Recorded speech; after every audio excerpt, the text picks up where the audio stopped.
And after months of complaints about sinkholes in North Baltimore, residents argue the city is shortchanging them on the value of their homes.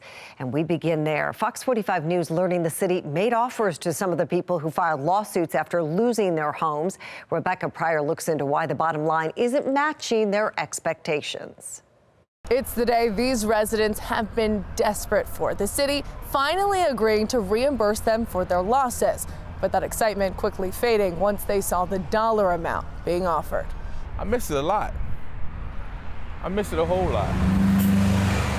This empty lot is where just about everything Quentin Bell owned once stood. This would have been the living room. Now, Bell stands alone. Then the closet, bathroom, and then the kitchen. Paying a mortgage on a home that no longer exists. You might think I'm joking, but I'm not. Our cameras have followed along, capturing the collapse and changes to Bell's property, from a 3-story row home to a construction zone, to a patch of dirt, to a plot of weeds, to today's muddy mess. It doesn't make sense. More than a year has passed since a 115-year-old stone arch storm drain crumbled beneath the ground, causing a massive sinkhole, forcing the demolition of this entire row of homes. This house was a 3-story house, and I'm not including the basement. And yet, when it comes to compensation, Pretty big row home. Bell still hasn't been provided a penny. All this pain and suffering that me and my neighbors doing, they should pay us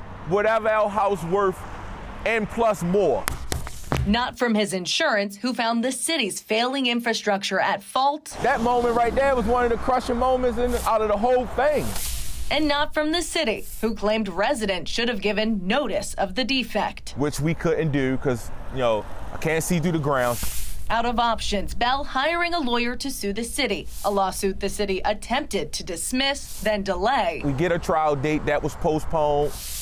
Months later, the city refusing to hand over basic discovery, claiming simple requests, including records of the storm drain's needed repairs, all internal communication following the storm drain's collapse, and copies of the storm drain's inspection reports are unduly burdensome. This is a Fox 45 investigation revealing this century-old storm drain hadn't been inspected in over 2 decades. They ain't do nothing.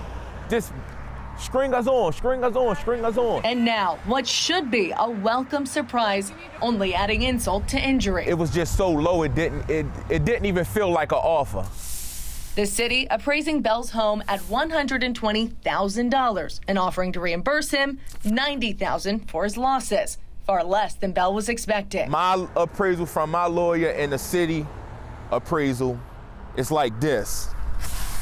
The appraisal from his lawyer claiming Bell's home was worth $315,000. It's almost double what the city offered me.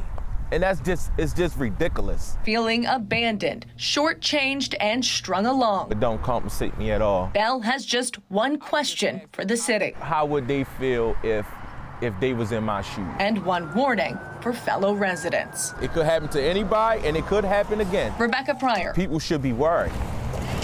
People should be worried. Fox 45 News. I'm Maxine Stryker. Thanks for watching. Here's another video to watch. Also, take a moment to subscribe to our channel.